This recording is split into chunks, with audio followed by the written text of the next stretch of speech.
i7 ગુજરાતનો અવાજ। નમસ્કાર દર્શક મિત્રો, i7 ન્યૂઝ ગુજરાતીની સાથે હું છું આપની સાથે પાયલ બામભણિયા। તો જોઈએ આજના મહત્વના સમાચાર। દારૂ વેચનાર મહિલા સામે સ્થાનિક રહીશોનો વિરોધ।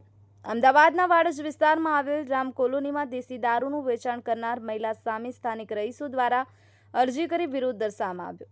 આ બાબતની વિગત જોઈએ તો અમદાવાદના વાડજ વિસ્તારમાં આવેલ રામ કોલોની સમુબેન ડાયાભાઈની ચાલીમાં રહેતી આશા કૌર નામની મહિલા દેશી દારૂનો ધંધો કરે છે અને જેના લીધે સમાજમાં આ ખરાબ દૂષણની અસર આસપાસ રહેતા બાળકો પર ઊંડી અસર પડી જોવા મળે છે, જેને લઈ સ્થાનિક રહીશો દ્વારા મામલે વાડજ પોલીસ સ્ટેશનમાં અરજી કરવામાં આવી હતી અને સ્થાનિક રહીશો પોલીસ સ્ટેશન પહોંચ્યા હતા અને વાડજ પીઆઈ જોશીને આ બાબતે રજૂઆત કરી હતી।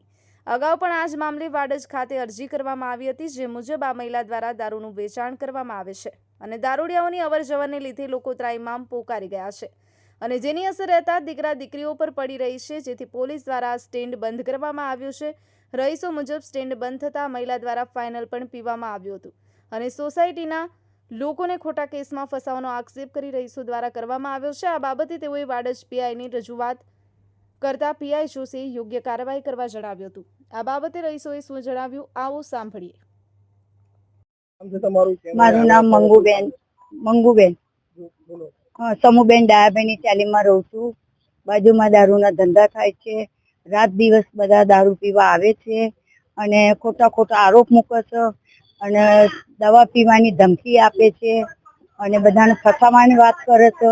એટલે કાલે અમારે વહુઓ છોકરાઓ છે, બરોબર, આ રીતે અમારી ચાલીની અંદર થાય છે। એટલે પોલીસ ચોકીની અંદર અમે અરજી આપેલી છે, હવે એની કાર્યવાહી કરે છે લોકો।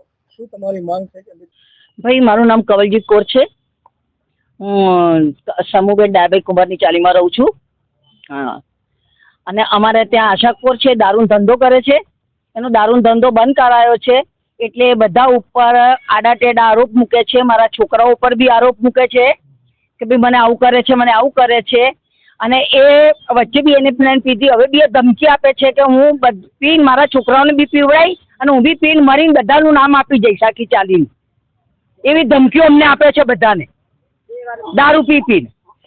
પોલીસ ચોકીમાં કાર્યવાહી કરી છે, અરજીઓ કરી છે અમે, શું એટલે અમારી સુનવાઈ થવી જોઈએ બધી બાજુ છે કે અહીં ના રહેવી જોઈએ, નહીં દારૂ ધંધો ના થાય અને ખોટા ખોટા છોકરાઓને ફસાવાના ધંધા આખી ચાલી કે ફસાઈશ, હું પીને મરી જઈશ, મારા છોકરાને બી પીવડાવી દઈશ, બાળી કૂટીશ, બળી જઈશ, ફાંસી લઈ લઈશ અને મારા છોકરાને બી ને હું બી, અને આ બધા છોકરાને ફસાઈશ નહીં જઈશ કે હું।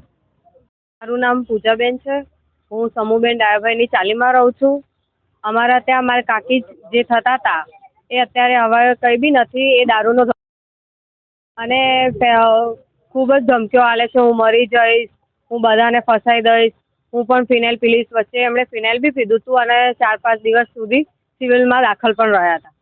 પણ હવે એવું કહે છે, મારા કાકા જે પડોશમાં છે એમને ધમકીઓ બી આપે છે, એમના ઉપર બી ખોટા ખોટા કેસ કર્યા છે કે મારી છોકરીને છેડતી કરે છે, મને મારવાની ધમકી આપે છે, એવું બધું ખોટું ખોટું બધાના વિશે લખાયું છે।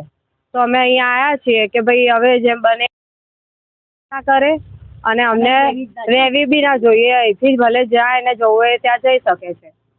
અમને ફસાવા માંગે છે અને એવું અમારી માંગણી રાખે છે કે મને 1 કરોડ રૂપિયા આપી દો તો હું અહીંથી જતી રહું, નહીતર હું અહીંયા જ મરીને બધાને ફસાઈ દઈશ।